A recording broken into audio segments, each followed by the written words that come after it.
Good morning students, study with Kamlesh में आपका स्वागत है।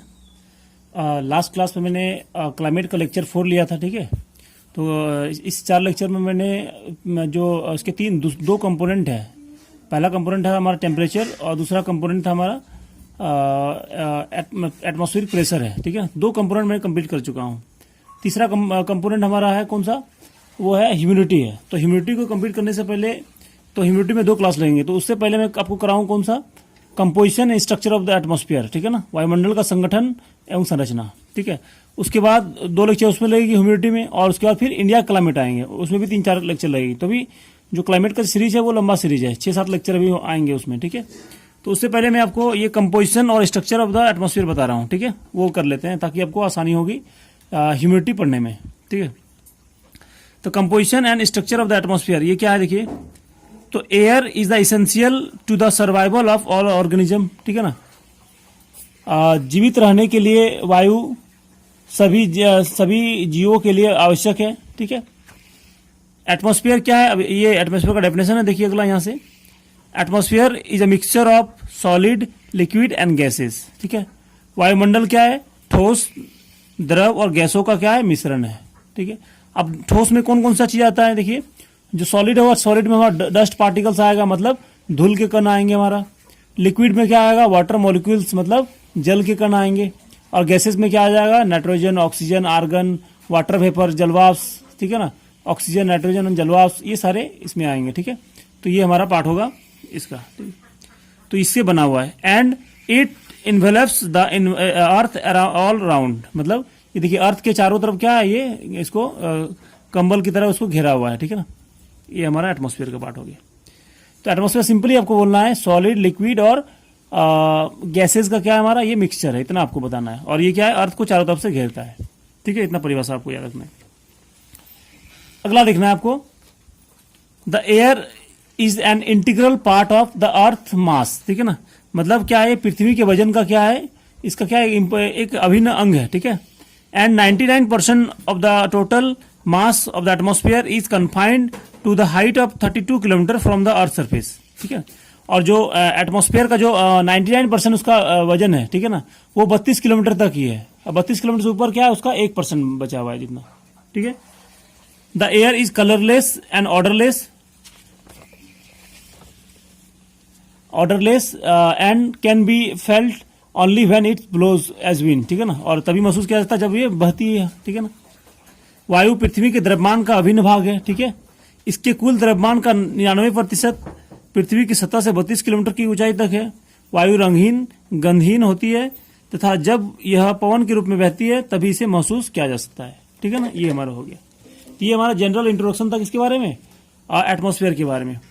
अब हमको देखना है कि जैसे मैंने हेडिंग में ही बताया था, हेडिंग क्या था हमारा, composition and structure of the atmosphere, संगठन और संरचना, 2 चीज पढ़ना है हम लोगों को, कंपोजिशन एंड स्ट्रक्चर पढ़ना है। तो पहला हमारा कंपोनेंट कौन सा है, पहला हमारा कंपोनेंट है कंपोजिशन है। तो कंपोजिशन मतलब क्या है, कोई भी चीज किससे बना हुआ है, उसमें कौन कौन सा कंपोनेंट्स है वो सारे आपको पढ़ना है।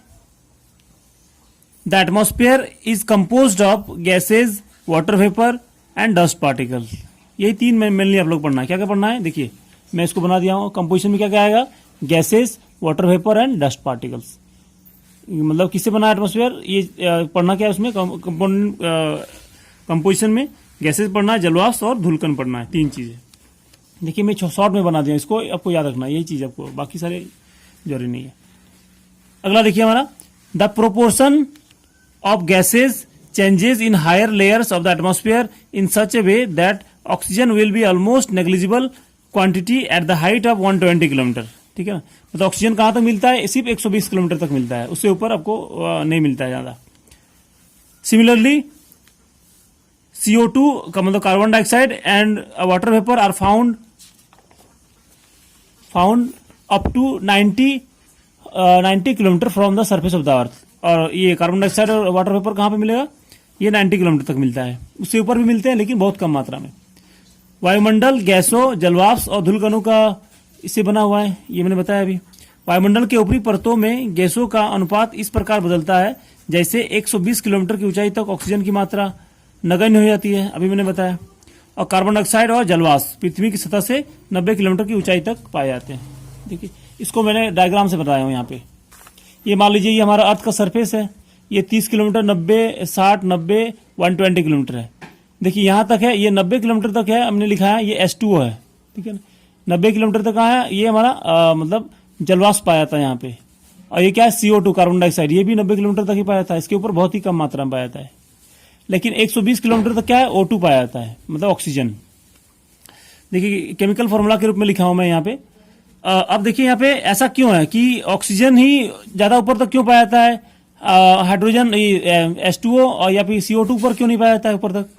कारण क्यों है, कारण क्योंकि ये CO2 H2O और CO2 की तुलना में क्या है, मतलब O2 क्या है, CO2 और H2O की तुलना में क्या है, ज्यादा हल्का है। हल्का होगा तो क्या होगा, ऊपर उठेगा ज्यादा। अब हल्का क्यों है, इसको कैसे हम लोग तय करें हल्का कौन है भारी कौन है। देखिए इसके 3 मॉलिक्यूल्स है, इसके भी 3 मॉलिक्यूल्स हैं, ऑक्सीजन के कितने 2 मॉलिक्यूल्स है, ठीक है। तो ये ऑब्वियस होगा, ये क्या होगा, भारी होगा। नाइट्रोजन N2 भी क्या होगा, वो भी इन दोनों की तुलना में क्या होगा, हल्का होगा। ऐसे आपको लॉजिक तरीके से आपको याद करना है, ठीक है। तो अभी तक हमने गैसेस के बाद 3 गैसेस के बारे में बात किया हमने। पहला हो गया ऑक्सीजन, कार्बन डाइऑक्साइड और तीसरा जलवाष्प या वाटर वेपर हो गया। अब देखिए हमारा चौथा हमारा गैस है nitrogen. Nitrogen is the most plentiful gas in the air, ठीक है ना। ये क्या है, हमारा सबसे ज्यादा पाया जाने वाला हमारा गैस है एटमॉस्फेयर में। इसका परसेंटेज कितना है, 98%। उसके बाद देखिए plants need nitrogen for their survival. आपको पता है प्लांट्स को उसके नाइट्रोजन चाहिए, ठीक है ना, उसके बिना पॉसिबल नहीं है survival. Oxygen is the second most plentiful gas in air, ठीक है ना। ये दूसरा सबसे ज्यादा कौन सा है, ऑक्सीजन है, ठीक है। इसके लिए मैं आपको डायग्राम दिखाता हूँ एक, ठीक है ना। यहाँ पे देखिए ये नाइट्रोजन है, कितना है, 78% है एटमॉस्फेयर में। दूसरा सबसे ज्यादा कौन सा है हमारा, ऑक्सीजन है 21%, ये रेड वाला जो शेड किया हूं। फिर उसके बाद हमारा कौन तीसरा सबसे ज्यादा, आर्गन है 0.93%, ठीक है ना। ऑक्सीजन कितना है 21% है और नाइट्रोजन 78%। उसके बाद चौथा सबसे ज्यादा कौन सा है हमारा, 0.04%, ऑल अदर गैसेस हैं, ठीक है ना। और जो कार्बन डाइऑक्साइड हमारा कितना है 0.03% है। आप इस तरह से याद कर सकते हैं, या फिर ये हमारा टेबल है, आप इस टेबल को आप याद रख सकते हैं। नाइट्रोजन का 78.8%, ऑक्सीजन का क्या है 20.95%, कार्बन डाइऑक्साइड 0.06%, ठीक है ना। यूपीसी में एक बार पूछा गया था, इसका हायरार्की पूछा गया था, क्योंकि नाइट्रोजन और ऑक्सीजन तो सबको जनरली याद ही होता है, लेकिन बाकी नीचे वाले लोगों का परसेंटेज लोगों को याद नहीं है। तो ऐसे में इसमें हायरार्की पूछा जा सकता है कभी भी एग्जाम में। एसएससी वगैरह में तो नहीं पूछा जाएगा, लेकिन पीसीएस वाला या फिर यूपीएससी में पूछा जा सकता है, ठीक है। तो ये सारे आपको ध्यान रखना है। ऑर्डर आपको ध्यान रखना है, सबसे ज्यादा कौन हो, कार्बन डाइऑक्साइड, नियॉन, हीलियम, ऐसे आपको कर सकते हैं, ठीक है। तो ये हमारा हो गया इसका कंपोजिशन का। तो नाइट्रोजन के बाद क्या हो गया हमारा, ऑक्सीजन हो गया। उसके बाद आगे देखिए, carbon dioxide is meteorologically very important gas as it is transparent to the incoming solar radiation and opaque to the outgoing terrestrial radiation. मतलब देखिए ये क्या होता है, जो इनकमिंग सोलर रेडिएशन है और क्या है टेरेस्ट्रियल आउटगोइंग टेरेस्ट्रियल रेडिएशन। जैसे मतलब देखिए ये CO2 है, सन से जो आ रही है रेज वो क्या होगा, इनकमिंग सोलर रेडिएशन हो गया, और जो टकरा के बाद वापस जाती है वो क्या हो गया हमारा, आउटगोइंग टेरेस्ट्रियल रेडिएशन हो गया है। तो ये आने वाला रेज क्या होता है, उसको रोक नहीं पाता है, लेकिन जब CO2 रोक नहीं पाता है, लेकिन जब ये जो सनरेज है, ठीक है ना, तो जब ये टकराने के बाद जाती है तो इसका क्या होता है, एनर्जी कम हो जाती है। मैंने बताया था जब कोई सनरेज आती है तो उसका वो किस वेव में होता है, शॉर्ट वेव में होता है। शॉर्ट वेव में क्या होगा, उसका एनर्जी ज्यादा होता है, इसके कारण इसे रोकना आसान नहीं होता है। लेकिन जब टकराने के बाद क्या होता है, ये लॉन्ग वेव में हो जाता है, तो इसके कारण इसकी एनर्जी क्या होगी, कम होगी। इसके कारण CO2 इसको एब्जॉर्व कर लेता है, ठीक है ना। आपको ध्यान देना चाहिए। एब्जॉर्व करने के कारण क्या होगा, इससे हमारा टेम्परेचर क्या होता है, एटमॉस्फेयर का बढ़ने लगता है, क्योंकि एब्जॉर्व करने लगता है। सेम चीज क्या होता है, ग्रीन हाउस, इसलिए इसको ग्रीन हाउस गैसेस कहा जाता है, या फिर ग्रीन हाउस इफेक्ट इसके कारण आता है। अब ग्रीन हाउस क्या है, नाम से पता चल रहा है ग्रीन हाउस, ठीक है ना। मतलब देखिए ऐसा जो ये घर होता है ना, ग्रीन हाउसेस कहाँ पे होता है, ये पोलर रीजन में होता है। पोलर रीजन में क्या होता है, वहां पे बहुत ज्यादा टेम्परेचर कम होने के कारण क्या होता है, बहुत ही टेम्परेचर कम होता है, इसके कारण पेड़ पौधों को सर्वाइव करना क्या होता है, उनको मुश्किल होता है। देखिए ज्यादा टेम्परेचर हो या बहुत ज्यादा कम हो, दोनों में ही क्या है, पेड़ पौधे और मनुष्य को सर्वाइव करना क्या होता है, बहुत ही मुश्किल होता है। एक्सट्रीम टेम्परेचर बहुत ही आपके लिए डिफिकल्ट होता है। तो जैसे पोलर रीजन में है, जैसे साइबेरिया और रूस का क्या है, रूस का पार्ट है साइबेरिया, वहाँ पे बहुत ही ज़्यादा टेम्परेचर कम है। तो टेम्परेचर को मेंटेन करने के लिए वो लोग क्या करते हैं, एक ऐसा घर बनाते हैं, ठीक है ना, जिसको ग्रीन हाउस घर कहा जाता है, ठीक है ना। वो घर का फायदा क्या है, सनरेज तो आसानी से पार हो जाती है, जो इनकमिंग सोलर रेडिएशन है वो आसानी से पार हो जाती है, लेकिन जब ये टकराने के बाद वापस बाहर वो जा नहीं पाती, वो ट्रैप हो जाती है। जैसे ये जा रही है बाहर, तो ये ट्रैप हो जाती है इसी घर में। इससे क्या होगा, ये जो ट्रैप हो गई, इसके बाद एनर्जी क्या होगा, इस रूम के अंदर क्या हो गया, टेम्परेचर बढ़ गया। टेम्परेचर बढ़ गया, बताइए, अब इसके अंदर आप पौधा लगा दो, तो इससे खेती बाड़ी आसानी से किया जा सकता है पोलर रीजन्स में भी। तो इसलिए ये क्या, खेती बाड़ी क्या हो गया, तो ग्रीन हो गया, हरा भरा। तो ग्रीन, ये क्या हाउस हो गया, तो ग्रीन हाउस, इसी को बोला जाता है ग्रीन हाउस इफेक्ट। तो ग्रीन हाउस इफेक्ट का मतलब हो गया कि गैस का एब्जॉर्प्शन होना, ठीक है ना, या उसको अवशोषण करना। देखिए इसी चीज को यहां पे लिखा गया है, it absorbs a part of terrestrial radiation and reflects back some part of the it towards the earth surface. कुछ एब्जॉर्व कर लेता है, कुछ वापस भेज देता है। It is largely responsible for the greenhouse effect, अभी मैंने बताया। The volume of other gases is constant. अब ये देखो दूसरा पॉइंट है, the volume of other gas is constant but the volume of carbon dioxide has been rising in the part of past few decades mainly because of burning fossil fuels. This has also increase the temperature of air, ठीक है ना। तो इसके कारण क्या हो गया, देखिए वॉल्यूम बाकी सारे गैसेस का है, अब सारा मैंने दिखाया, उसका डाटा दिखाया मैंने कि ऑक्सीजन कितना है 21% है, कार्बन नाइट्रोजन कितना 78% है, लेकिन उन लोगों का जो परसेंटेज है वो तो फिक्स है, ठीक है ना। लेकिन कार्बन डाइऑक्साइड का 0.03% से क्या हो रहा है, इंक्रीज होते जा रहा है। क्यों, फॉसिल फ्यूल्स का बर्निंग के कारण हो रहा है। फॉसिल फ्यूल्स में कौन कौन आ जाएगा, कोल आएगा, हमारा फ्यूल्स आ जाएगा, ये सारी चीजें आएंगी, ठीक है। तो ये कारण है। हिंदी में देख लीजिए इसका, नाइट्रोजन वायु में सर्वाधिक पाए जाने वाली गैस है, ठीक है, अभी मैंने बताया 78% है। पौधों को अपने जीवन के लिए नाइट्रोजन की आवश्यकता होती है, ठीक है। कार्बन डाइऑक्साइड मौसम विज्ञान की दृष्टि से बहुत ही महत्वपूर्ण गैस है, क्योंकि सौर विकिरण के लिए पारदर्शी होता है। मतलब जो इनकमिंग सोलर रेडिएशन है, जो सूर्य की किरण आती है, वो आसानी से मतलब इससे CO2 से पास हो जाती है, लेकिन जब वापस लौटती है, पार्थिव विकिरण उसको बोला जाता है, तो वो उसको एब्जॉर्ब कर लेता है, वो पार नहीं हो पाती है, मतलब अपारदर्शी है, ठीक है। यह सौर विकिरण एक अंश को सोख लेती है तथा इसके कुछ भाग को पृथ्वी की ओर प्रतिबिंबित कर देती है, मतलब वापस लौटा देती है। यह ग्रीन हाउस प्रभाव के लिए पूरी तरह उत्तरदायी है, अभी मैंने समझा दिया आपको। दूसरी गैसों का आयतन स्थिर है, जबकि पिछले कुछ दशकों से मुख्यतः जीवाश्म ईंधन के जलाए जाने के कारण, जीवाश्म ईंधन मतलब कोयला, पेट्रोलियम के जलाए जाने के कारण कार्बन डाइऑक्साइड के आयतन में लगातार वृद्धि हो रही है, और इसने हवा के तापमान को भी बढ़ा दिया है। तो दो प्रभाव है इसका, एक तो टेम्परेचर, हवा का टेम्परेचर भी बढ़ रहा है, और ग्रीन हाउस इफेक्ट भी इसके कारण हो रहा है, ठीक है, ये वाला चीज। तो ये हो गया हमारा 5-6 अभी आपको बताया गैसेस के बारे में। अगला जो हमारा गैसेस है कौन सा है, ओजोन है। तो ओजोन के बारे में देख लेते हैं। Ozone is another important component of the atmosphere found between 10 to 50 kilometre above the earth surface. कितना है इसका हाइट, 10 से 50 किलोमीटर के बीच, ठीक है, ये आपको याद रखना है, बाकी कुछ नहीं। And acts as the filter and absorbs the ultraviolet rays radiating from the sun and prevents them from reaching the surface of the earth, ठीक है। देख लीजिए हिंदी में क्या है, फिर समझाता है दोनों का। ओजोन वायुमंडल का दूसरा महत्वपूर्ण घटक है, जो पृथ्वी की सतह से 10 से 50 किलोमीटर की ऊंचाई के बीच पाया जाता है। यह एक फिल्टर की तरह कार्य करता है और सूर्य से निकलने वाली पराबैंगनी किरणों को अवशोषित कर उनको पृथ्वी की सतह पर पहुंचने से रोकता है। मतलब क्या हो गया, देखिए एक तो इसका हाइट आपको याद रखना है, दूसरा क्या है, फिल्टर करती है। मतलब ये एक तरफ से बोले तो फिल्टर की तरह काम करता है।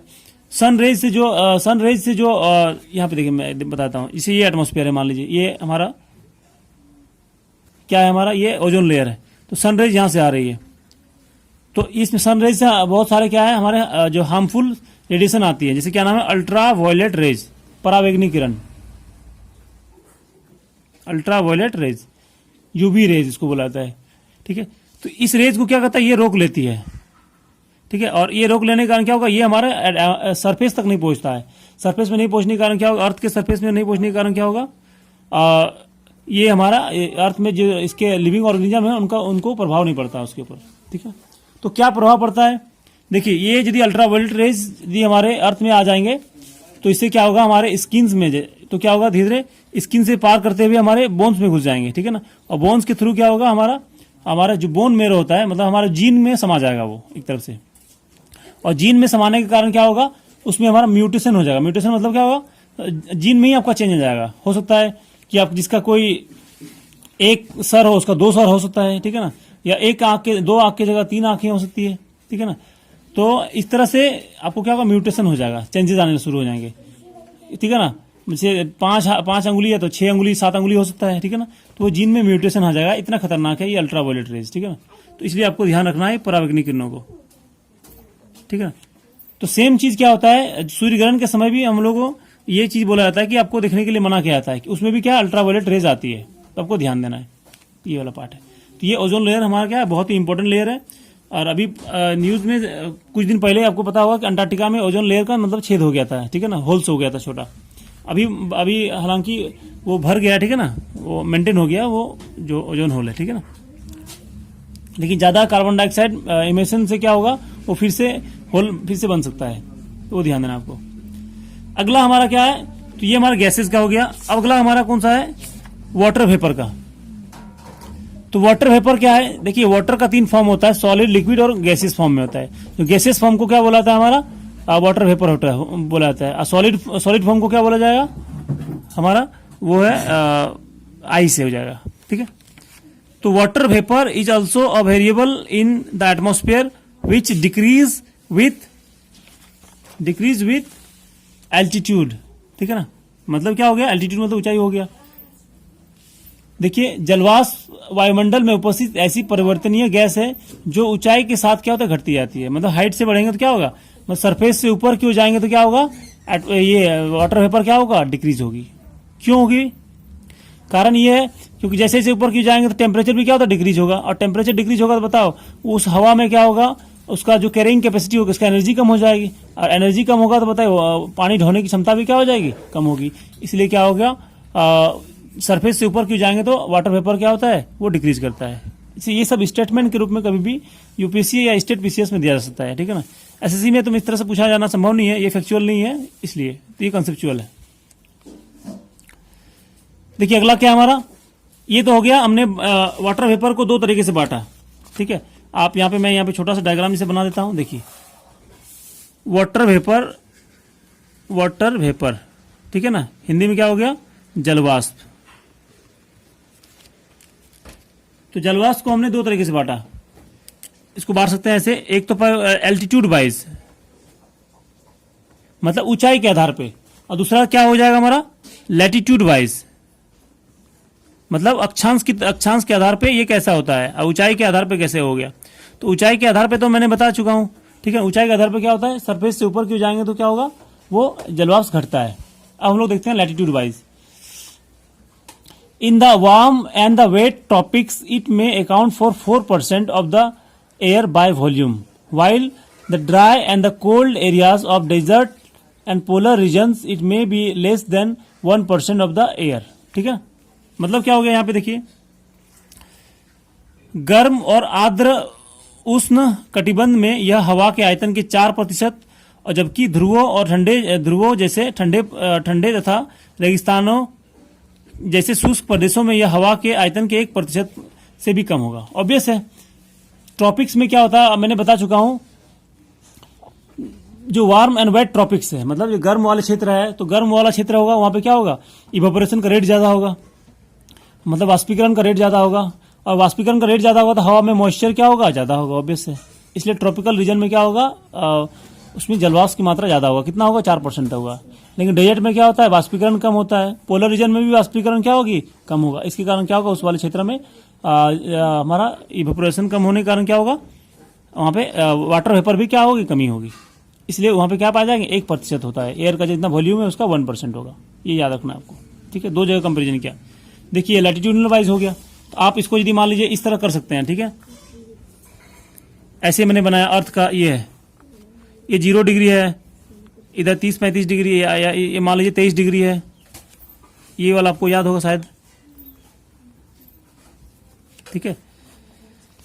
ये भी मान लीजिए 23.5 डिग्री, और साउथ ये नॉर्थ हो जाएगा, नॉर्थ ये 6.5 डिग्री साउथ, ये 90 डिग्री साउथ, ठीक है ना।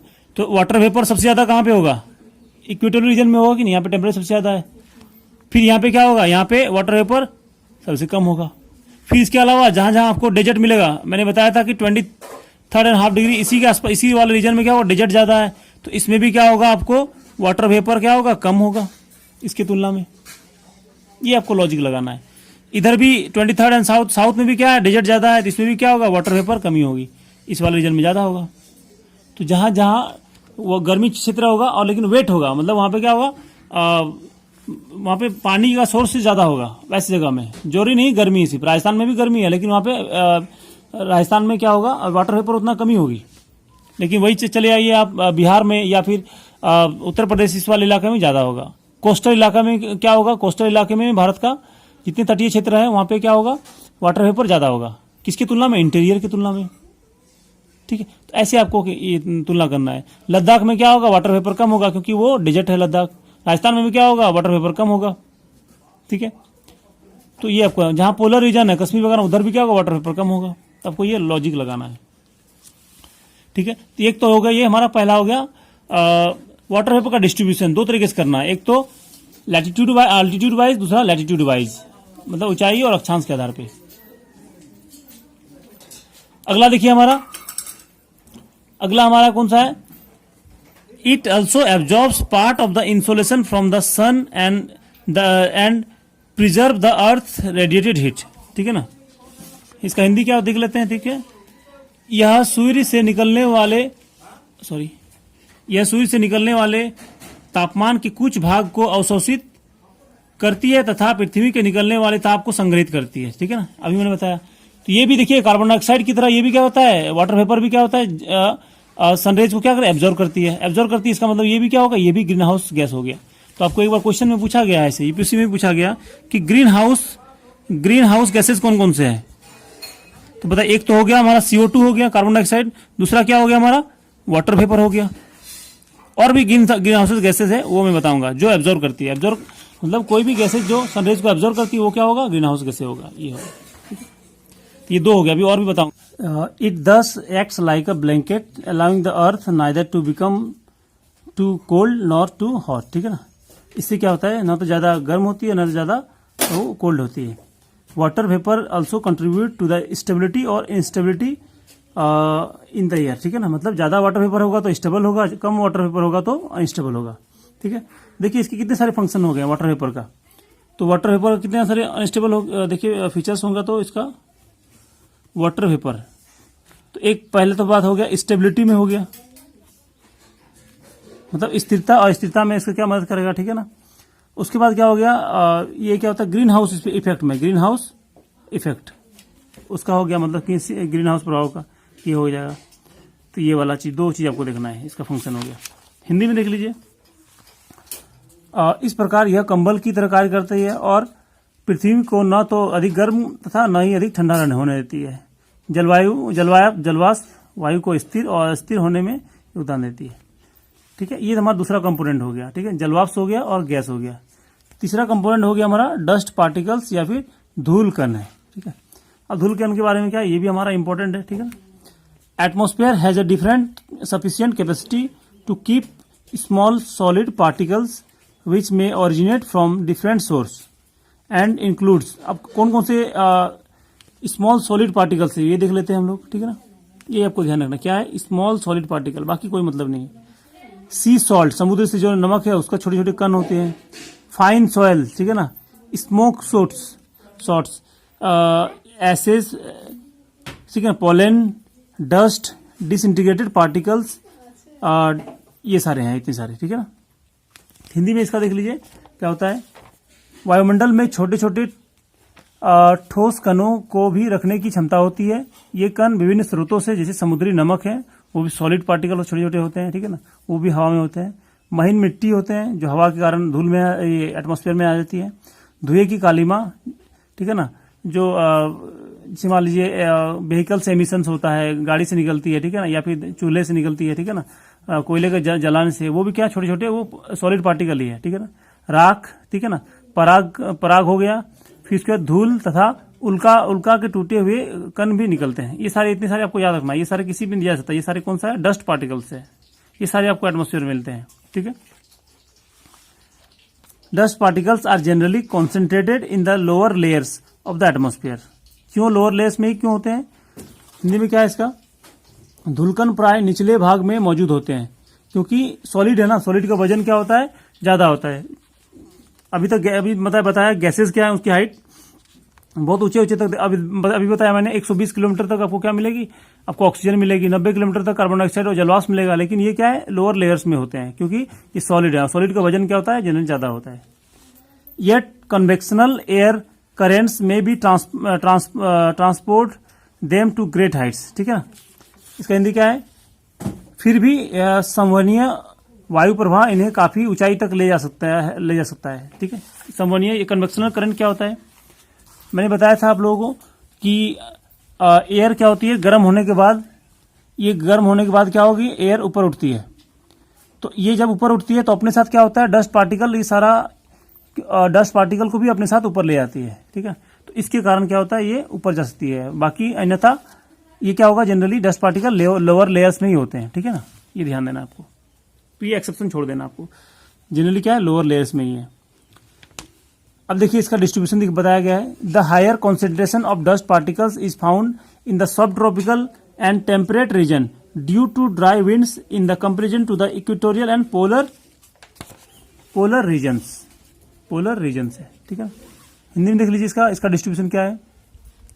धूल कणों का सबसे अधिक जमाव उपोष्ण और शीतोष्ण प्रदेशों में सूखी हवा के कारण होता है, जो विषुवत और ध्रुवीय प्रदेशों की तुलना में यहाँ अधिक मात्रा में होते हैं। देखिए ये समझने वाली बात है। इसके लिए समझने के लिए आपको ये डायग्राम समझना पड़ेगा, जो क्लाइमेट में मैंने आपको एक्सप्लेन किया था, ये परमानेंट विंड्स में या फिर ट्राई सर्कुलर सर्कुलेशन में। देखिए यहाँ से हवा क्या करती है, ऊपर उठती है।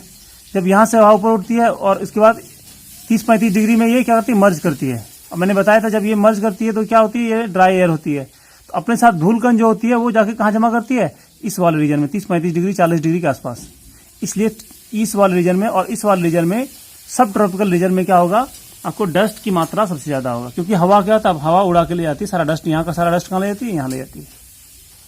लेकिन इस वाले क्षेत्र में और इस वाले क्षेत्र में, ठीक है ना, और इक्वेटोरियल रीजन में, इस वाले क्षेत्र में, इक्वेटोरियल और पोलर रीजन में क्या होगा, बहुत ही कम होगा। देखिए ये डिस्ट्रीब्यूशन है, आपको बहुत ही लॉजिक से समझना पड़ेगा। यदि आपको ये आपने नहीं समझा था क्लाइमेट में, तभी समझना मुश्किल होगा, ठीक है ना। तब को ये ध्यान देना। ये वीडियो फिर से आप देख लीजिए, आपको समझ में आया। क्योंकि हवा यहाँ डिसेंड करती है। यहाँ जब यहाँ नीचे उतरती है हवा, तो क्या होगा, अपने साथ जो डस्ट पार्टिकल है वो भी सारा यहाँ जमा करेगी, और यहाँ से हवा क्या होती है, अपने डस्ट पार्टिकल उठा लेती है यहाँ से। तो इक्वेटोरियल और पोलर रीजन में सबसे कम और सब ट्रॉपिकल रीजन में सबसे ज्यादा होगा, ठीक है। ये चीज समझाने वाले। अगला हमारा धूल, सॉरी यहाँ पे कहाँ गया, ये देखिए हमारा dust and salt particles act as a hygroscopic nuclei and around which water vapour condense to the produced clouds, ठीक है। हमने बताया था, देखिए पहले इसको इंग्लिश में, हिंदी में देख लेते हैं, फिर ये दोनों को एक्सप्लेन करते हैं एक साथ। धूल और नमक के कण आर्द्रता ग्राही केंद्र, हाइग्रोस्कोपिक न्यूक्लिया का हिंदी होता है, की तरह कार्य करते हैं, जिसके चारों ओर जलवाष्प संघनित होकर मेघों का निर्माण करते हैं, ठीक है। मैंने आपको बताया था संघनन में कि जो कंडेंसेशन में मैंने बताया था, कंडेंसेशन 3 प्रकार के होते हैं। एक तो मैंने बताया था लो लेवल में होता है एक, ठीक है ना। अच्छा वो तो शायद वीडियो आपको मैंने बताया नहीं अभी, ठीक है, तो वो बाद में बताऊंगा। तो 3 टाइप से होते हैं। क्लाउड्स को बनने के लिए क्या नहीं चाहिए, कोई ना कोई उसको मीडियम चाहिए, कोई ना कोई सरफेस चाहिए। सरफेस क्या काम करता है, कि जो हमारे डस्ट पार्टिकल्स हैं ये सरफेस का काम करते हैं, और इसके चारों ओर, जैसे मान लीजिए ये डस्ट पार्टिकल है, इसके चारों ओर क्या होता है, वाटर वेपर क्या होता है, कंडेंस करने शुरू हो जाता है पानी। ये वाटर वेपर से क्या होता है, वाटर मॉलिक्यूल्स में कन्वर्ट हो जाता है। कोई ना कोई सरफेस होना चाहिए। देखिए सरफेस हो गया, मान लीजिए ये डस्ट पार्टिकल, इसके चारों ओर वो पानी जम जाता है, ठीक है। तो ये एक तरफ से क्या होता है, बादल, यदि ये नहीं ना होता ये डस्ट पार्टिकल, तो शायद बादल भी ना बनता। तो इसका बादल बनने में क्या है, बहुत ही, बादल या मेघ बनने में क्या है, उनका बहुत बड़ा योगदान है, ठीक है। ये मैं बताऊंगा आपको, लेक्चर 5 आएगी उस समय आपको बताऊंगा, या 5 या 6 में बताऊंगा।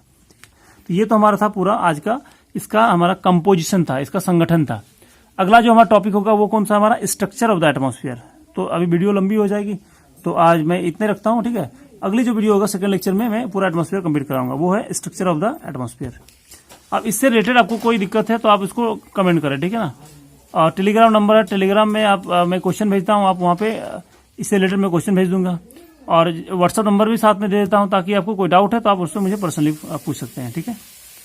तो ये तो है आज का डिस्कशन, ठीक है। तो आप ये जो टेबल्स में कुछ बनाया हूँ, ये टेबल आपको याद रखना है, ये दोनों, ठीक है। और ये सारी चीज़ें आपको फोटो याद रखना, फोटो के साथ ही आपको याद होंगे सारे, ठीक है। तो आज फिर इतना रखता हूँ।